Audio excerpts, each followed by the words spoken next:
एक वाकया है।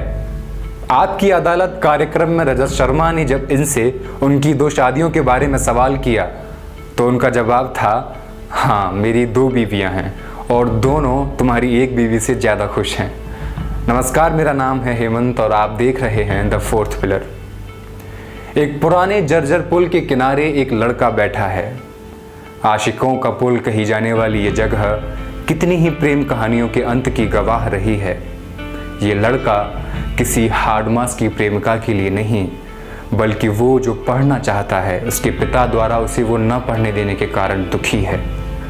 जगह है अविभाजित भारत या आज के पाकिस्तान के शिकारपुर का लवर्स ब्रिज, और हम बात कर रहे हैं राम जेठमलानी की।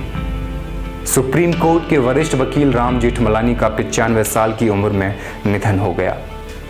वे लंबे समय से बीमार चल रहे थे। वकालत के पेशे को 70 साल से ज़्यादा वक्त तक जीने वाले जेठमलानी ने रविवार सुबह अंतिम सांस ली। देश के लगभग सभी चर्चित केसों में वकील रहे जेठमलानी 94 साल की उम्र तक भी बेहद सक्रिय रहे। अपने धारदार तर्कों से कठिन केस को अपने मुवक्किल के हिस्से में पलटने वाले जेठमलानी मात्र 17 साल की उम्र में ही वकील बन गए थे। अविभाजित भारत में पाकिस्तान स्थित शिकारपुर में 14 सितंबर 1923 को जन्मे राम जेठमलानी के परिवार में पिता और दादा दोनों ही वकील थे। लिहाजा वकालत के पेशे को लेकर आकर्षण बचपन से ही था। लेकिन पिता उन्हें वकील नहीं बनाना चाहते थे। अपने परिवार वालों की जिद की वजह से उन्होंने मैट्रिक के बाद साइंस ले लिया था।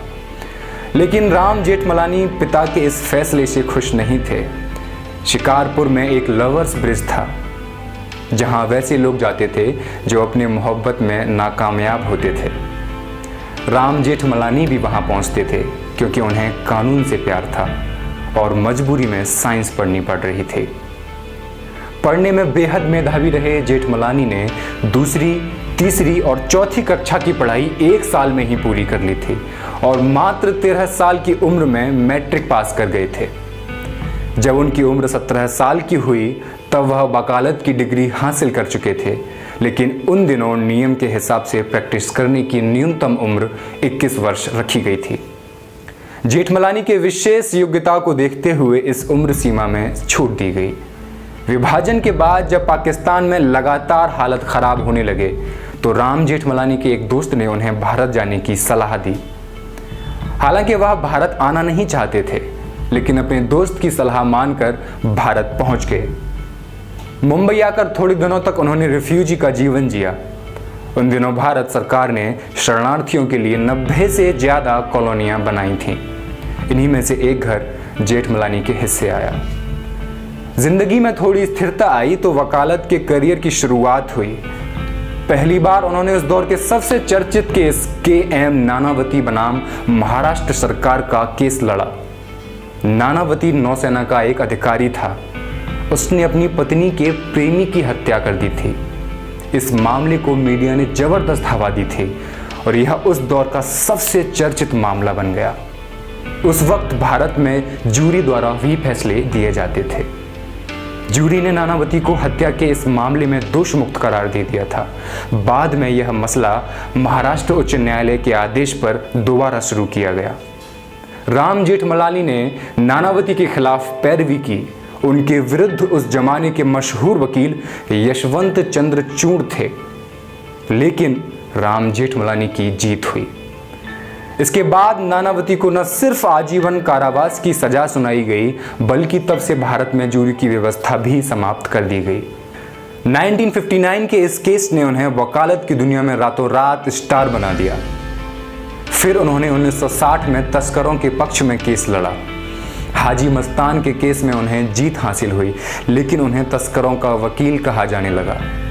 धीरे धीरे राम जेठमलानी को इस तरह के केस लड़ने की आदत पड़ गई।